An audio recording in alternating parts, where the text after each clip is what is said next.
Good morning, everyone, and welcome back to the DAC European Qualifiers. I say good morning. I guess for most of you, it's probably good afternoon for you Europeans, or even for my co-caster Gods. Good evening. Gods, most important question of the day. Did you get your tea before did you manage to get that before we started this series? Just it's sitting here still stewing a bit. I Nice, hope you nice. had some luck yourself, or are you going without? I have a little kettle that is full up right now. It's Okay, steeping right now, so I'll be good. I'll be good. that's good. Fortunately for So us, Bears were a little bit late. We're a little they were bit getting there to you, I guess. So late. Yeah, I guess so. Hopefully that all that caffeine will help out their drafting because they're gonna need it. hey, Navi look Cap, good. Yes. I've seen this drop before. This is not a secret, right? A lot of first pick, second pick, or whatever secret secret second pick. Like Pulva this messaged is me yesterday in the middle of our game 3. He was like, "You dumbass! You're casting the replay of game 2." I was like, "All right, Pulva, thanks." All right. What are we gonna have a switcheroo? All right, Vengeful Spirit. there you go. Yeah. That's something a little different. And nice little synergy with the starter, right? Physical damage, minus armor. Either one could be. We could have both be support. Maybe one of them is a core. We'll have to see. But these fairly open drafts in the 1-2 with these pickups that can be either core or support seem to be a very much in vogue right now, and more so than I would say maybe any other time in the past. It seems like the core slash support hero is all the rage with people. Yeah, I totally agree. We're over the course of like the last couple months in this new patch, it seems that we are going to just keep seeing it more and more. As far as Bears go with their draft, I guess they're still a team that we're yet to necessarily know what kind of patterns they're going to be going for, since obviously this is their first big appearance and showing in DAC.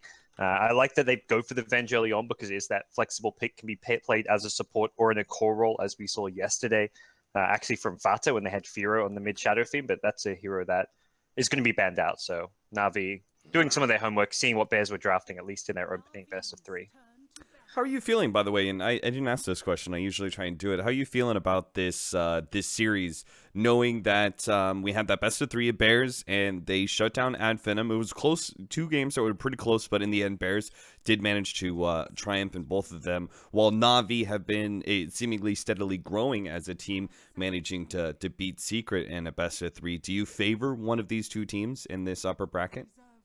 Ooh, very close. I'd give like maybe a tiny edge to Bears just based on the way they won, Mm-hmm. and the performance of the team they beat. I feel like Ad Venom had a pretty good showing in both those games, but just Bears were just always ahead of them and made some really nice moves. For Secret, I don't feel like it was the same Secret we saw in the Starlighter qualifiers. They were a bit predictable, obviously, in Game 3, running the same draft, allowing. I mean, Navi only changed one pick, but it was a pick that worked out a whole lot better for them. So I think Navi have stepped it up, but I think Bears may be even tougher than what Secret was yesterday. I'm right there with you, man. I think that one notable thing is that just Navi facing up against a Team Secret that did not look at their strongest, and Bears, meanwhile, I mean, it's only one performance, but it was a damn good one. And Yeah. look forward to, I mean, especially because for me, it was the fact that Bears didn't just like win the laning phase and go on to stomp Ant Venom or something like that. You know, there wasn't a very clear, like, we won early and then we won mid and then we were able to close out the game sort of progression. It was the fact that they lost early game and were able to make that kind of recovery. That to me says there's a kind of maturity and whether it's strategical or also I guess in a way leadership wise, there's some sort of maturity in the team that allows them to be able to make those kind of I guess comebacks, but also have the kind of patience to be able to play around their strongest cores and play conservatively when they need to. Yeah, and we saw them some really good coordination. Some of their swap into Earth Spirit silences and stuns were really on point. So I think the team they beat 2-0 Ad Venom were playing like that would look like Ad Venom in some of their like in good form. So I think with that in mind, that Bears got the 2-0, were able to come back. They're definitely appearing to be a true force in this European qualifier. But I mean, Navi they are definitely on the rise as far as these last couple of weeks go with this new roster. So we'll see what PyCat has in store. No big surprises with the Sand King. This kind of that stable hero. They more than other teams will run. We saw it yesterday on RMN was it both the last 2 games? So 2 games of the support Sand King. Mm-hmm. So a hero that they run less than most teams as far in a core role. Lifestealer is going to go the way of Bears. Navi, I mean, they didn't ban that one out. They felt like SF and Underlord had greater priority in the ban pool, which is a little bit surprising to me just because Slardar Lifestealer is such a potent combination. And then you have even more minus armor potentially with the Vengeful Spirit and that long-range Wave of Terror. So this is going to be a formidable combination. Do you think that it's just because of the Weaver that they feel strong enough with this potential core pickup and its clear counter to the Lifestealer? Yeah, they're probably feeling pretty good about it. Now they feel even better. They go into the Dazzle support. So Dazzle Rubik, not like on paper the best support duo, but as far as what they're up against, Dazzle was fantastic this game. One of the few heroes that actually will save a hero that gets jumped by a Slardar Lifestealer. They perhaps get taken out of the fight regardless just because they get as low as they do, but it allows them to get off at least most of their spells. And if that's a Weaver, that time lapse out. So you get the Grave off, it lets Weaver time lapse back to full HP, and suddenly you turn the fight around. So yesterday we saw Navi, like when they were banning the Lifesteal, it wasn't until that 5th ban against Secret. So evidently they feel fine versing the Slardar Lifesteal if they have picks to counter it with, but they don't feel fine versing like a 5th pick Lifestealer Slardar.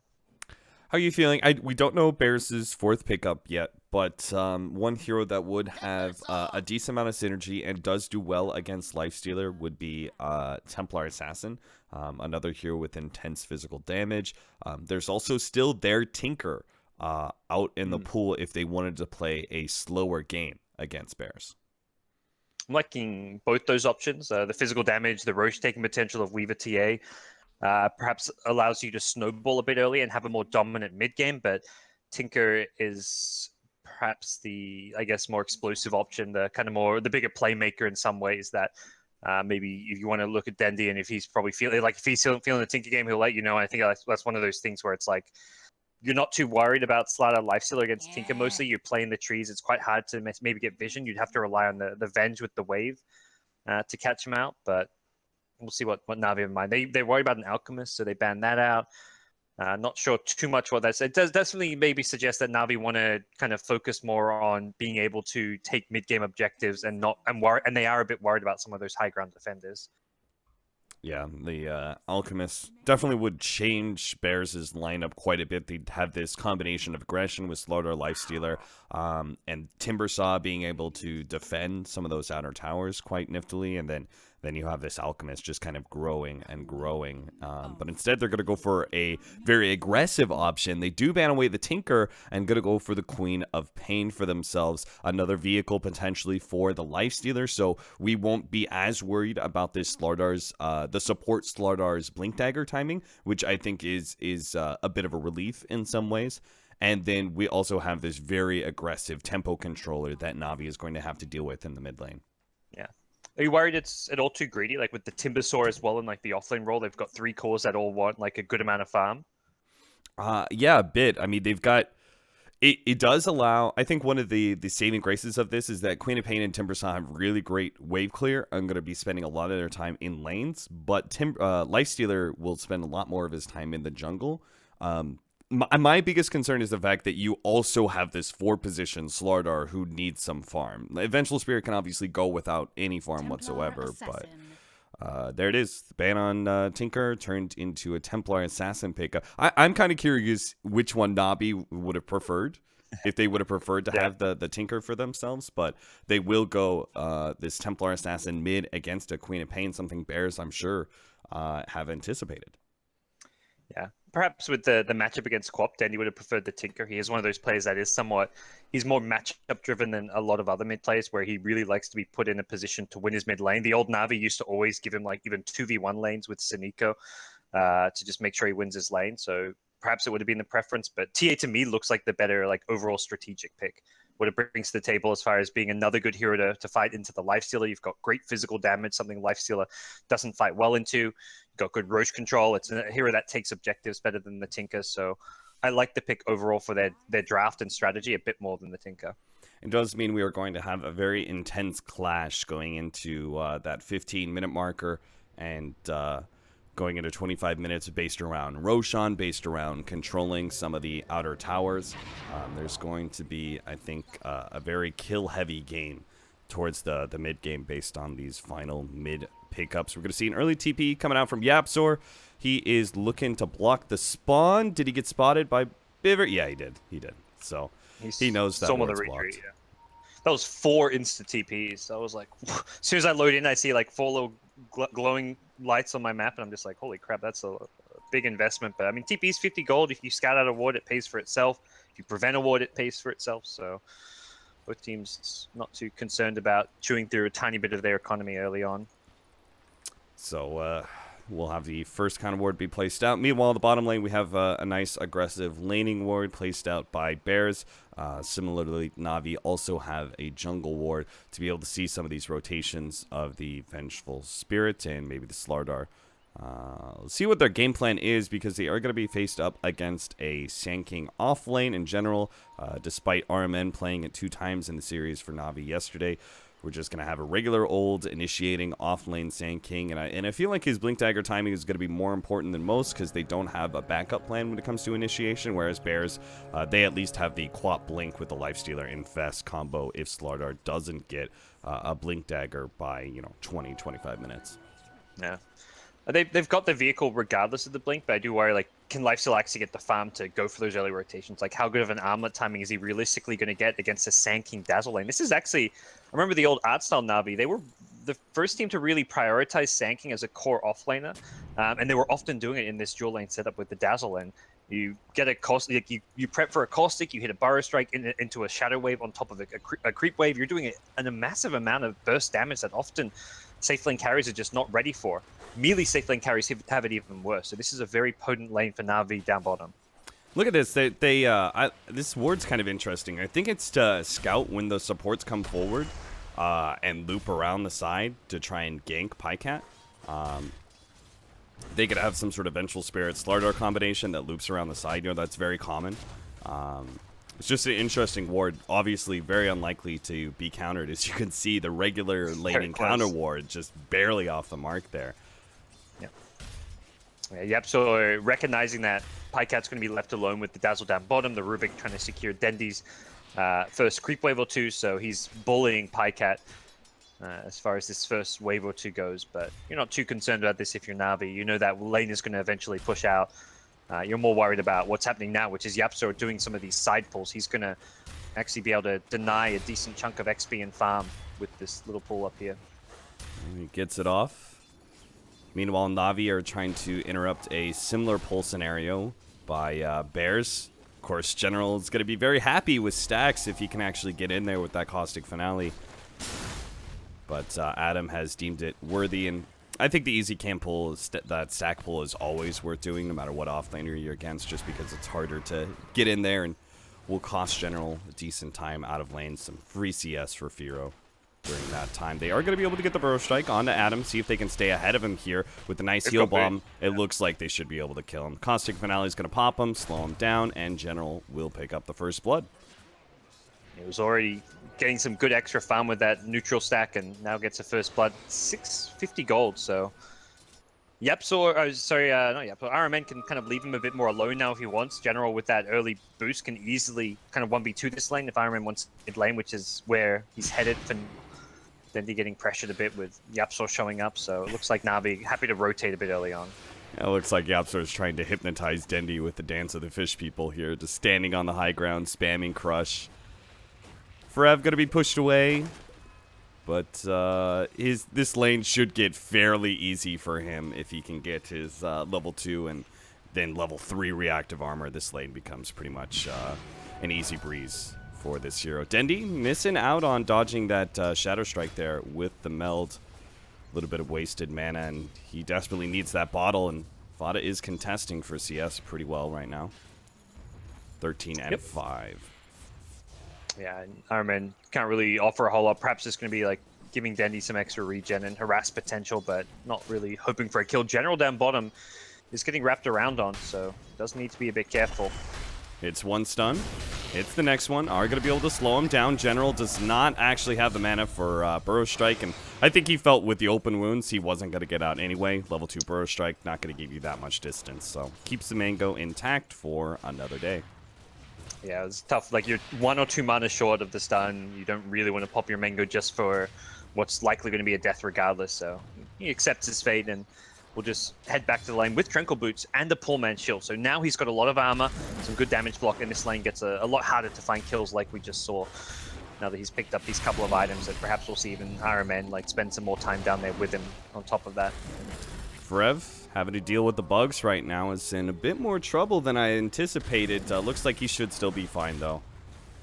Gets away. Yapzor, similar scenario here. Looks like they use the Burrow Strike to catch him, but he will just TP out. Some close calls on both sides for Bears, but do manage to get away. Hey, you know, I actually I looked something up last night.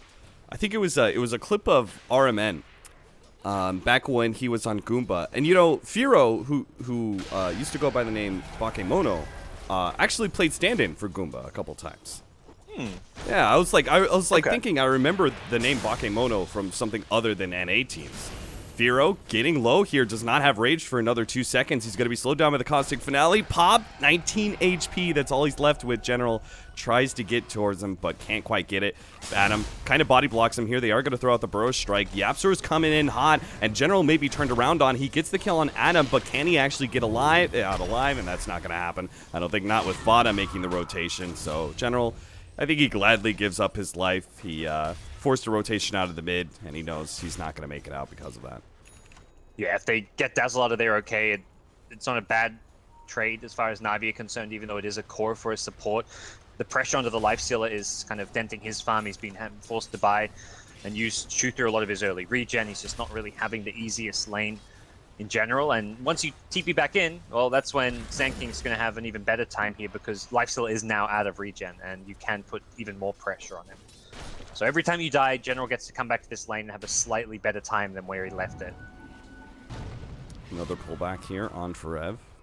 Frev, his CS 16 and 3, doing okay for himself, but when it compares to General's dominance of the laning phase, as he, yeah, I thought for a second he might go for the dive, but Firo actually forced to TP out of lane. Very uncharacteristic for a lifestealer, that's for sure, but seems like Navi's aggro dual lane is a huge success.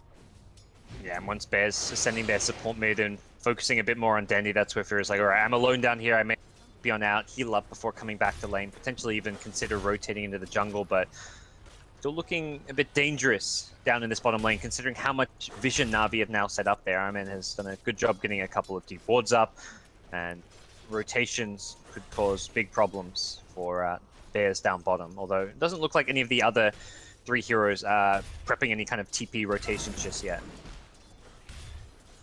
It does seem like these supports from Bears, they did all right for themselves in the beginning. I think they've just been a tough scenario this whole entire laning phase. You know, Vengeful Spirits had to deal with this aggro dual lane. Yapzor did okay, I think, with the boots pickup and his harassment on Pycat. It was basically the only thing he could do. But I think these supports are just going to have a really hard time finding successful rotations around the map. Fada's going to get caught out by a rotation from General. Didn't see that one coming, and with Dendy lining up all those side blades, he actually get a free kill there. Yeah, going for an extra point in the side blades early on, having that even further attack range. Dendy, you know, to keep his distance from the quad harass down and set that one up really nicely. Very clever rotation from General, perhaps just feeling a bit uneasy at this bottom lane after dying a couple of times. Finds a more important kill in that mid lane. Rotations coming faster and faster. The Rubik is now at the bottom lane. He does have to infest in order to dodge all of this. Pops out now. Firo has the help of Vada. He misses out on the big ultimate onto General. They will manage to pick up the 2 supports, it looks like, but Vada can finish off General before the TP. Oh my god, it was so close. Look at that. The nuke is actually still following him after the TP. That had to have been just a half a second clearance there for General to get out alive. Yeah, it was like a melee cast range on the Scream that somehow followed, that didn't hit, but followed him back to base. Split second difference there, and what a, I mean, perfectly timed TP. from Sand King. Could have gone for the Burrow TP, perhaps deeper in the trees, but he knew that timing just well enough that he gets out of there. Still, Fata, his rotations have been able to help salvage this bottom lane a couple of times. It looked like Na'Vi was starting to overrun it with the aggression from this Dazzle Sand King duo, but his TPs down here have been very, very important. Has helped that he's had a couple of nice runes to go with it. He's now got himself a regen rune as well, so able to keep up the aggression early on.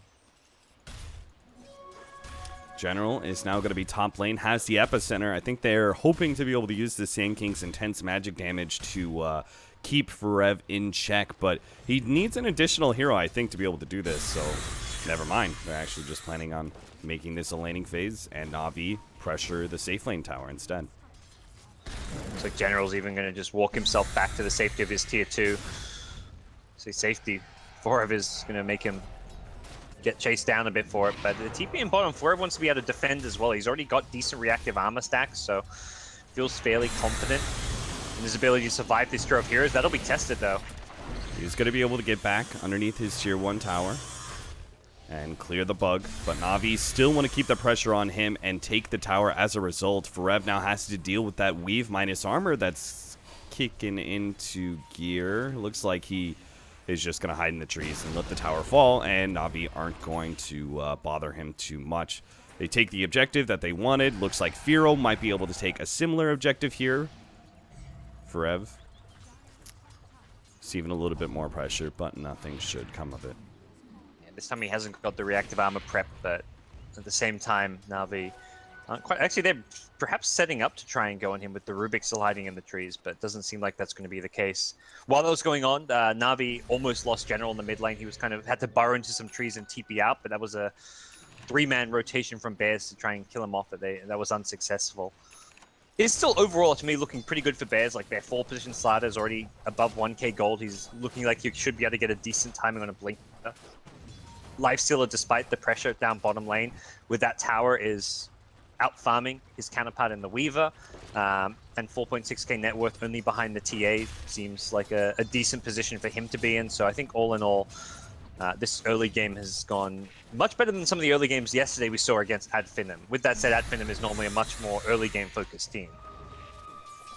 Yeah, that's definitely true. I wonder if Na'Vi are going to be able to cobble together this Blink Dagger timing for General. He's not too far away from it, just another 800 gold. And then from there, if they can get a Blink Dagger on Dendi as well. He looks like his farm is... Where's... Is he missing something? Oh, he already has it. All right. I was about to say, he had another Blink Dagger in his sticky buy, and I was like, wait, what? Oh. But he's got it now, so... Very farmed. He's With also double like by far the initiation. highest level in the game. Like he's level 12, the Quap level 10, I believe. Yeah, halfway to level 11.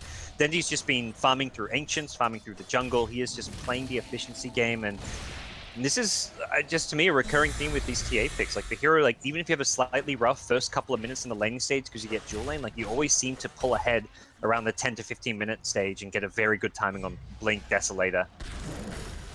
Forev, keeping it cool against 3 heroes, doesn't use the Timber Chain. It was this weird stalemate between him and General.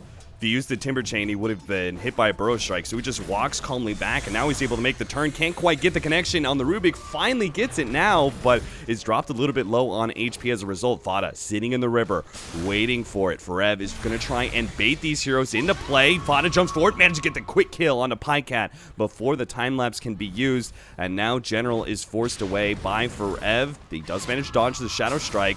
Will turn around for the 2-man Burrow, but he desperately needs to get out of here. He does have a TP if he can juke his way through this. Forev gets the connection, and they find the kill. That is huge. They shut down that Blink Dagger progression for General, and that means that Na'Vi will not have that big window of double Blink Dagger timings where they could take over the map. Man, Na'Vi have drafted like this lineup where they're like, okay, we're against Slaughter Lifesteal. Let's have a TA, let's have a Weaver, let's have the Dazzle for the... Like, let's draft against this Slaughter Lifesteal. Right now, it's Forev on the Timbersaw, who is absolutely destroying them. He's only been in 3 of these 7 kills, but it's the amount of attention he's forced Na'Vi to kind of apply to him. Like, he's constantly laning against 2-3 heroes. He was 1v there. He got that first kill on the Rubik with no help at all, and then buys enough time for the Queen of Pain to swoop in and get an extra couple of kills. He has been an absolute nuisance, and it's gone beyond the point of being a nuisance. He is an absolute problem right now for Na'Vi to deal with. It does kind of make you wonder, where has the Timbersaw picks been, especially with Weaver being such a frequent pickup? As soon as Na'Vi locked down as two relatively physical damage, more relevant supports, and then this Weaver, the Timbersaw just became this excellent counter pick in the 4th slot.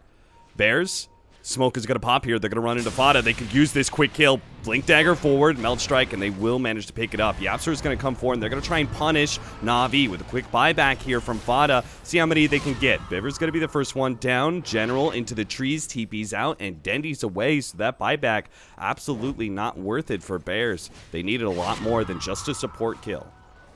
It's like a dream outcome, killing the Quap and her buyback. Losing just the Rubik. If Sand King or someone gets his TP cancelled and there's a second kill for Bears, you say, all right, that buyback, it's expensive, but it kind of makes up for itself. It's not really a win, but at least you break even. But getting only a support is far from good enough. Trying to take advantage of having that shrine there to prevent Na'Vi from retreating, but then he has Blink. Sand King just goes for the instant TP, and Bears are not going to make anything of it immediately. They are grouping up towards that top lane, though, and they smell blood in terms of They're going to go for a swap. Oh, yeah, you can see Yapsor was pump faking that Slithering Crush, waiting for Adam to be able to get the swap onto Pycat so they could get a quicker stun than Magic Missile. But now, as a result of a missed opportunity, they're going to have to leave Adam behind. He will end up going down, and a failed smoke rotation for Bears. It's been a rough game for Adam. He's now 0-3, but more the overall farm. He's got brown boots and a couple of wards in his inventory. He was the one who had to soak up the pressure and let the life stealer farm bottom lane by often throwing away his life, and without a good escape. When these ganks fail, he's left to hang, and that's something Na'Vi have been able to punish a couple of times now. So it's a bit of a tough spot, and for Na'Vi, this has now given them some extra time and room to get General's Blink Dagger up. So the double blinks poses the next big threat for Bears to have to deal with. It does feel like it may be a bit late, though, with this Bloodstone closing in. Maybe if Forever actually does get the Bloodstone charges and they can still successfully kill him with the double Blink Daggers, then the timing actually won't be too bad. But I'm just afraid that Forever may be a bit too big. Queen of Pain also has a big increase in armor with that Veil of Discord completed. So some of these cores are going to be a lot harder to deal with than they would have been maybe 2 or 3 minutes ago when the double Blink Dagger timing for Na'Vi, I think, was expected to happen.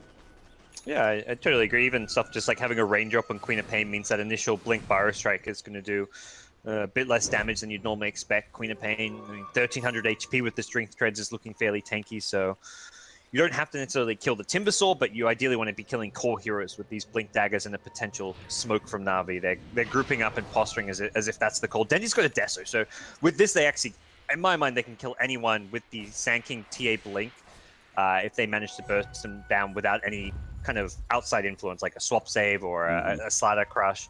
They can kill a Timbersaw or a Queen of Pain with the Deso. But and an Invis rune on Sand King, too. So this is, I mean, this has got to be public enemy number 1, right? Forev, he's been getting way too big. He's got his Bloodstone charges. General is there to be able to stop this TP out, and here comes the onslaught of attacks. Forev, he does a decent job tanking through most of it, but he ultimately will never be able to escape that. That being said, Bears do get a decent prize out of that whole entire thing. They get the mid-tier 1 tower. Yeah, they got the kill onto Pycat. That was their smoke blink reveal. So Slider came in with a Blink Dagger. They blow up the Weaver. They're trying to turn that Weaver kill into a Roche, but they're very low. Yeah, they've got the Slider ramp damage, but Na'Vi are well aware of what's going on, and they've got a Blink Epicenter at this point. I feel like Adam is playing the role of, you know, a medieval messenger.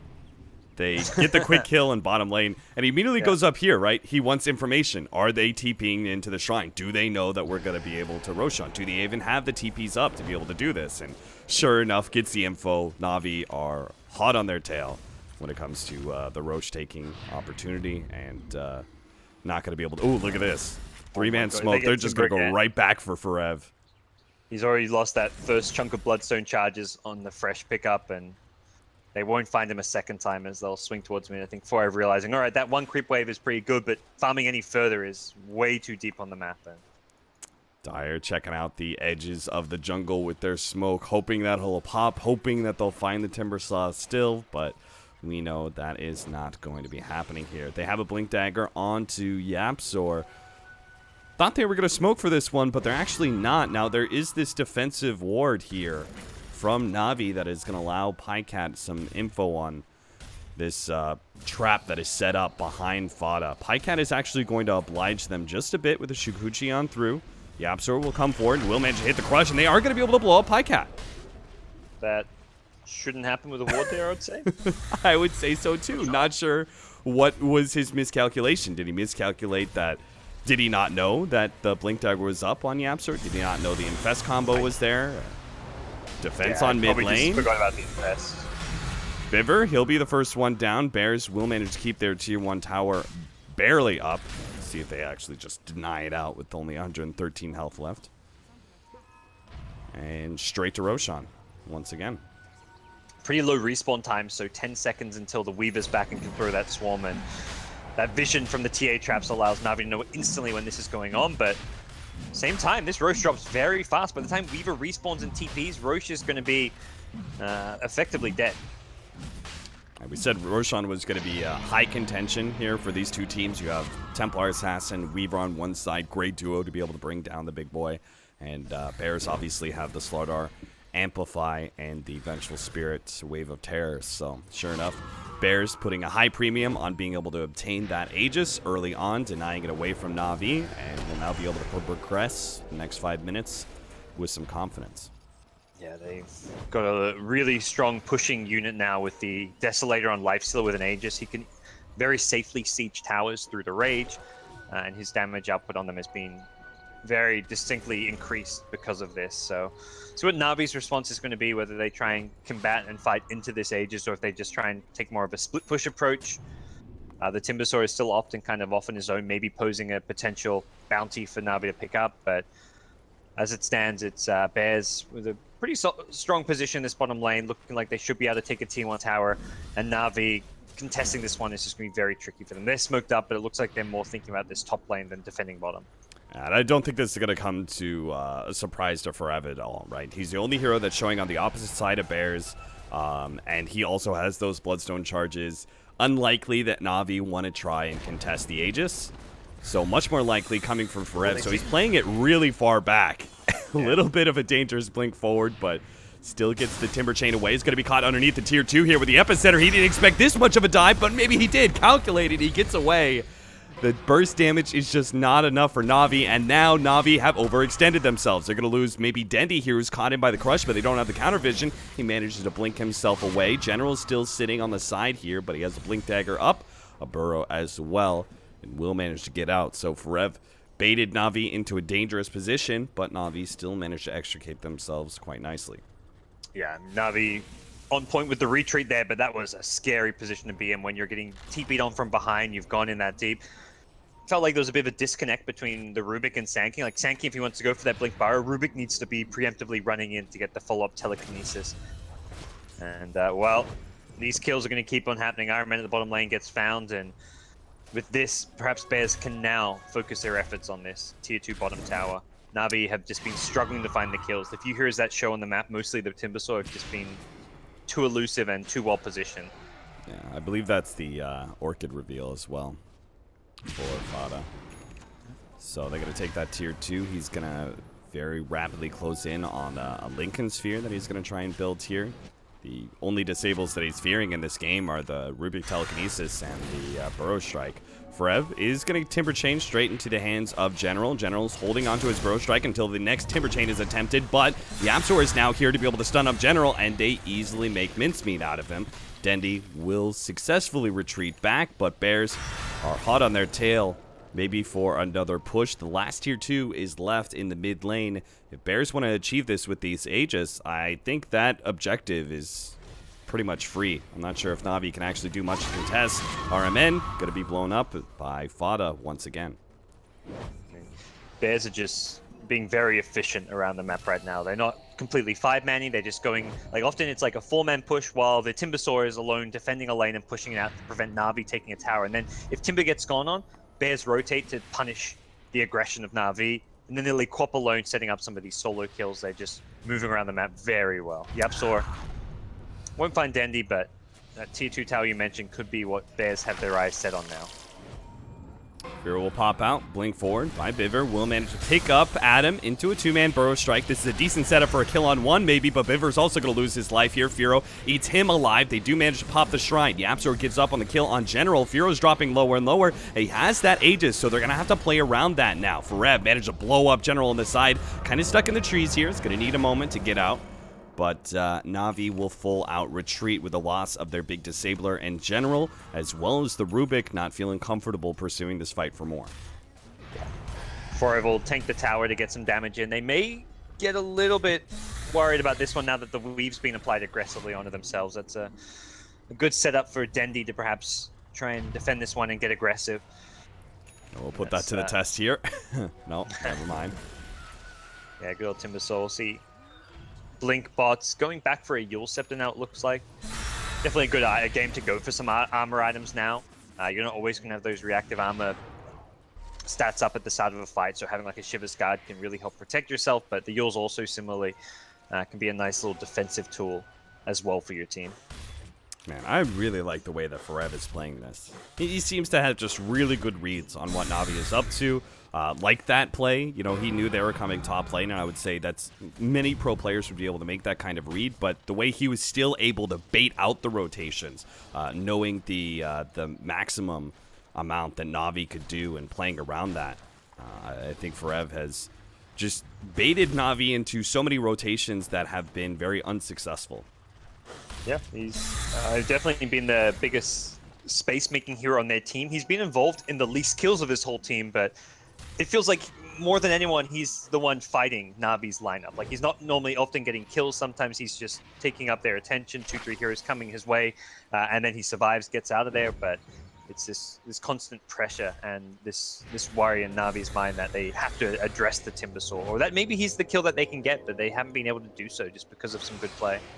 That shrine is popped. Dendi. He just revealed himself with that blink out. They had a fresh counter ward laid out by Adam. Dendi is waiting his team out.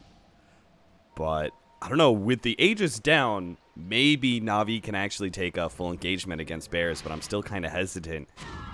Just because of the Bears' strength that we've seen from earlier. Then again, I guess now is a better time than most, right? Their initiation would still have some decent strength against the Queen of Pain. They might be able to blow up somebody like the Slardar as well. They wait for some of these other defensive items like Linken's or BKB. Their initiation is going to lose a lot of its bite. And I mean, Fatz's Linken's now completed. This is going to make both him, Timbersaw, all three of these Bears cores nigh unkillable at this point, assuming they don't get like caught alone against 4 or 5 heroes rotating. Even the supports are going to be fairly tanky gradually. The Slardar's going to have a Solar Crest completed soon. Oh, they get Fada right before the Linken's is there, so the stun is actually out, and Dendi hits that last hit needed to be able to finish off Fada. They get Adam as well. All right, NaVi, their choice to initiate is actually just picture perfect there. Right before the courier seconds cap. That's not really a dieback in the classic sense, but he bought back like 4 or 5 minutes ago. So this respawn time is very long for Fata. Wasn't that like 20 minutes ago or something? Yeah, it was ages. That was like, I feel like that was the early game. That's brutal to suddenly die at like 26 minutes. Like, part of it's also that he's such a high level. He's level 20 on this Queen of Pain. And with that earlier buyback, he's got a long respawn, but it's not something NaVi can take advantage of. They just don't feel confident enough to push any more of these outer towers, and they also recognize that there's threats to them in these other side lanes. Pycat gonna jump out and get gone on by Firo and YapzOr. Biver is there to be able to interrupt some of it with the telekinesis, and Pycat gets a full HP revival. Nice 2-man burrow strike out from General with Dendi. Lined up those side attacks. He'll make short work of both of them. And now Forev with a heavy amount of minus armor ticking in on him. I don't think he stands a prayer against this physical damage.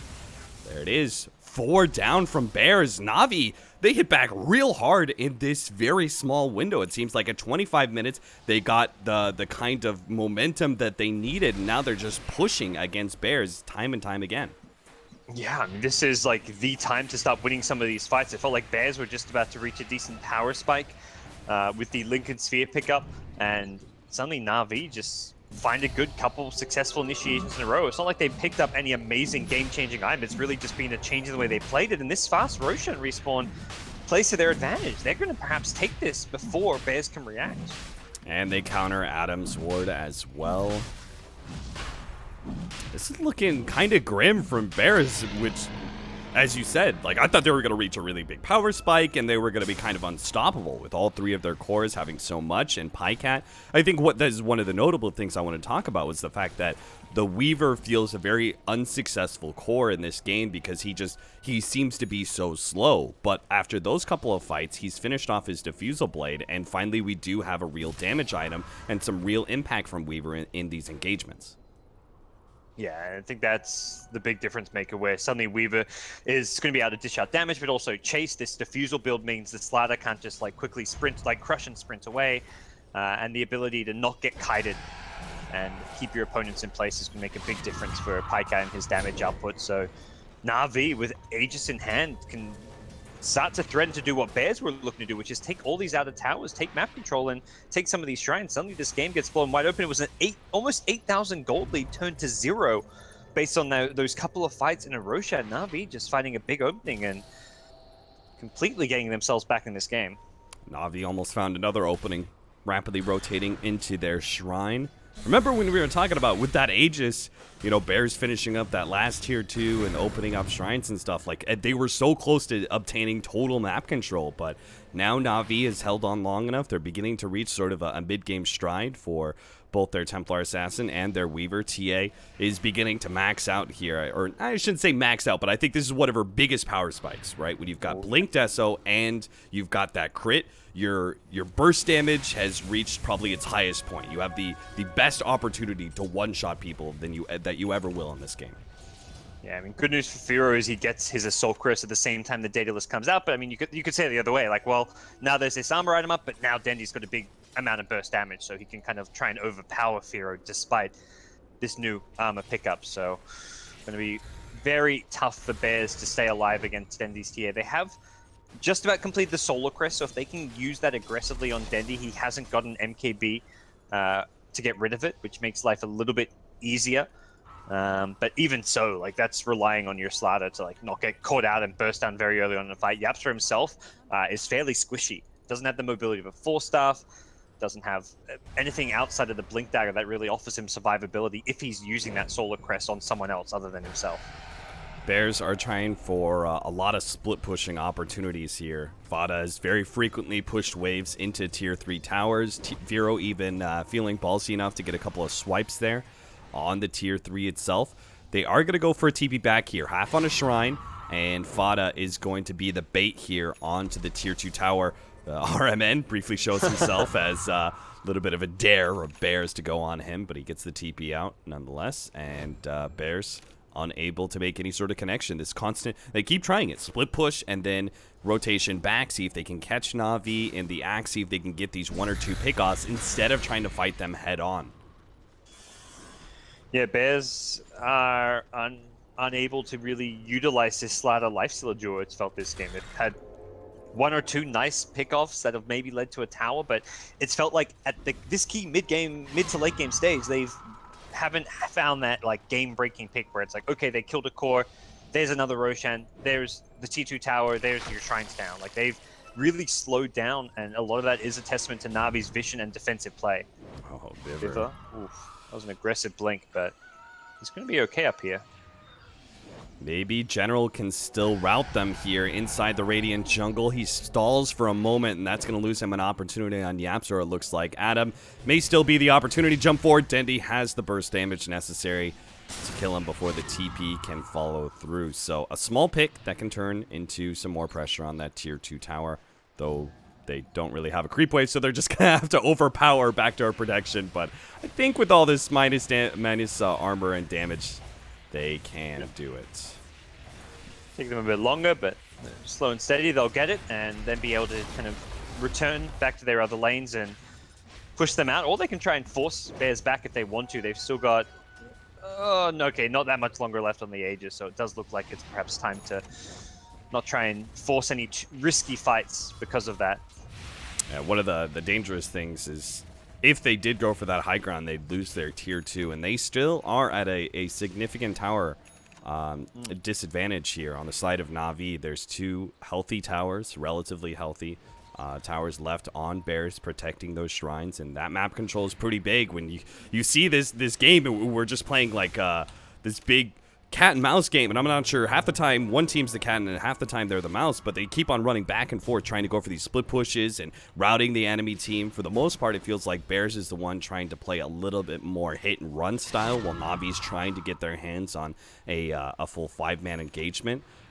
But it does seem like both these teams are playing around, pushing out the waves, getting this map control, and seeing if they can just out-rotate their enemy. Yeah, I wonder if the way the aggression's playing out, like you mentioned, where Bears are more hit and run, if that changes now that the Aegis expires. Dendi is still playing without a BKB. He, if caught, can die very quickly. Hasn't hit that level 25 refraction instances upgrade yet either, so he is a potential kill if they can get the Slider lifesteal on top of him. And now there's no Aegis, suddenly it becomes a bit more tempting. The problem is always going to be if Dazzle is in the neighborhood ready with a Grave, and if anything, you can see based on Navi's position now, they may have lost the Aegis, but they still feel very confident to maintain their push. Pycat leading the way with the creep wave, just safely gets to the tower. They back off a little bit, considering all the heroes that are missing, but Navi themselves are sticking much more as a 5-man unit compared to the Bears squad. He's actually trying to pick up a Scotty next on Pycat, so a really big tankiness upgrade, as well as a little bit more kiting against that lifestealer, who already has plenty of issues against a Weaver. Yeah, HP and armor great against Slider, lifestealer, and as far as survivability goes for a Weaver, this is one of the better items. And then like kiting is always going to be great. But there's the duo, the Slider lifestealer pop out, get a quick kill, get themselves out of there. Timbersaw even showing up to make sure everything went swimmingly with his TP in, but ended up being a straightforward pick off. It's always funny that it's Iron Man. Like we saw it yesterday with a Sand King, where it felt a bit more fitting. Dazzle perhaps less the hero to be off farming a lane alone. You're not really able to escape those situations. I think part of the problem is that they don't have their own Forev. You know, they don't have a Timbersaw, the kind of hero that can split push really well, deal with waves, burst them down. Dazzle, I think, has to be that hero, because if it's Sand King or if it's any of the other 2 cores of Na'Vi, they're lacking a significant amount of damage, and they don't have the kind of survivability to actually live through that combination there. So Dazzle kind of has to be that hero, right, to be able to defend against these split pushes, because he's the only support that is going to be able to clear through those waves and still be not important enough that if he does get ganked, Na'Vi don't lose a huge power. I think that's a really good point, because the Sand King they do have again is General, but he's the initiator. For Bears, Timbersaw is not really... They've got the initiation and the Slider lifestealer, and their hero who's clearing out the waves has boots to travel. So there's that extra, not just wave clear from a hero you don't need, but also that mobility where he can then TP into the fight, has a blink dagger on top of it. So it's a lot easier for Bears to kind of move around the map, whereas Na'Vi are kind of forced to stick a bit more. And then when they do defend the lane with one hero against split push, that's where these kill opportunities will present themselves. And Bears have been really on point at taking advantage of that. But if Na'Vi can secure themselves another Roshan, get the lanes pushed out in a pretty decent place, it will set them up to go for a pretty big push. But as it stands, it's a playing keep away. I do feel like Na'Vi, I have no idea on how exactly, but I do feel like they do need to come up with some sort of plan that's a bit different. Just because it does seem like Bears are reading all their movements so far. They're finding these quick opportunities on RMN, turning these split pushing and forcing Na'Vi back time and time again. I do kind of feel like Na'Vi need to try and do some sort of smoke rotation, do some sort of bait out. Maybe they let RMN bait out a Slardar rotation or something, or maybe they just wait for Vada to be out of position. They actually catch him with the telekinesis right before the blink, pull back there, but now the Blade Mail is activated, and they can't actually finish him off. General is instead going to be the target. Bears actually managed to make a turn there as they were all in the off-lane jungle. They're going to be able to find RMN as well. YapzOr actually is going to be slowed down by RMN. Good Force Staff over the trees. He tries to go for the Shallow Grave TP out, but there is a Yule Scepter there. That being said, he did his job. He stopped YapzOr and this Lifestealer Slardar combination from pursuing for more with that Poison Touch. He managed to stop them from pursuing onto Dendi. Bottom lane though now. Oh, Not done. Oh, that's brutal. I thought he was going to get Couple- out. Yeah. Forev at top is a bit alone here, but looking like he should be able to hold his own against Dendy with all the armor. And that mid engagement was just so rough because the blink was used towards the mid lane, but for Fada to farm. And Sanking's like, all right, I can initiate in. He actually forced you tried to use the Force Staff to break the Lincoln so that he could stun the bot, but at the same time that he used the Force Staff, Rubik actually broke the Lincolns for him. So what ended up happening is he forced the Quab and missed the Burrow Strike because of his own Force Staff. It was like one of the most unfortunate timing of events from NaVi possible. And Yeah, that was pretty nasty. Bears get a couple of kills, they get an Aegis now, and suddenly they're back well in the driver's seat. Denny pops a refraction, will manage to get the blink out because of that. So now it's Bears' turn. They're going to be able to corral all the lanes. Forev making sure to push out bottom, not giving Na'Vi any opportunity to split push and force Bears' eye backwards.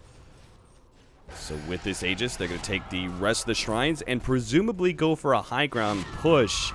Na'Vi do have some okay high ground defense, though, in the form of General and his Blink Force Scythe of Ice combo. Yeah, the Scythe pickup is perhaps the X factor. You kind of mentioned Na'Vi feels like they need to do something a bit different, something to catch him by surprise, and a Hex initiation onto a Timbersaw or a Lifestealer could be that surprise factor. Even someone like a Slaughter, if you can burst... Taking out Slaughter is probably one of the key heroes to try and remove as early as possible in the fight. Dendy, uh-oh. Finish off that creep. No, he doesn't get it. Now he's going to have to deal with Forev as well. He does get the Shallow Grave, but Bash stops his TP. He's in huge trouble. Forev, he spies out the Dazzle as well. The refraction's going down. Dendy needs a little bit more time to get that blink off, but it's just not going to happen. So RMN, who tried to save his buddy, is also going to go down. Bears, this is exactly what they wanted to do. They wanted to corral in the lanes. They wanted to be able to catch Na'Vi when they attempted to push out some of these lanes desperately. And now they found their opening to be able to go high ground and take a lane of Rax. Yeah. TA does have buyback. We'll have to consume that one. And even with a buyback, this is a very hard defense to make. Forev can just zone heroes out with his sheer survivability and tankiness on the front lines. Burrow Strike for Burrow Strike. General ends up in the middle of the team and stunned up. Swap back there onto Fana. We'll make sure that he stays alive. As Dendy throws his pot shots towards the way of the Queen of Pain. Actually comes forward now, throws out that ultimate. Pycat does manage to dodge it inside the Shikuchi. Forev drops a little bit low, but he's just creating space now for the rest of Bears to finish off that lane of Rax. And jump away. Bears are going to turn for two now. Firo actually being slowed down by Pycat. He goes ahead and throws out a time lapse. He actually loses a little bit of HP. Needs maybe use another shrine here. Forev is just making sure that none of Na'Vi can actually find an initiation on some of these lower HP heroes of Bears. They get another melee Rax. Firo's finishing up the range Rax, and Na'Vi, they're playing around this shrine, but they can't actually deal with Forev. They can't get through this wall. Bada now turns, actually gets the initiation. Yapzor jumps forward, gets a two-man crush with Firo popping out. They eliminate Dendy as well. He does not have buyback. He's down for 2 minutes, and I think Na'Vi have just lost the game like that. Game one was a relatively close affair. Back and forth, a lot of movement between these teams, but in the end, Bears are able to close it out quite nicely. Yeah, Na'Vi had a really strong, like, small little period of time in the mid game where they managed to chain together a couple of good pickoffs and one really nice fight, putting Bears a bit on the back foot. But Bears were the better team at adapting. Like, as soon as that happened, they're like, okay, they've now got an Aegis. They're now playing with a lot more confidence. They picked up all of a sudden the TA data list, and then a couple minutes later there was a BKB. So Bears played around these items, and Navi's timings very well. Like, they didn't try and meet Na'Vi and play their game. They just took the split push approach. They started finding pickoffs because of the fact that Na'Vi were split up through that split push. And Na'Vi just couldn't really find the ability to force a true 5v5 engagement when they had that advantage. Like, when they had the Aegis, they had the data list, they were just too split up around the map.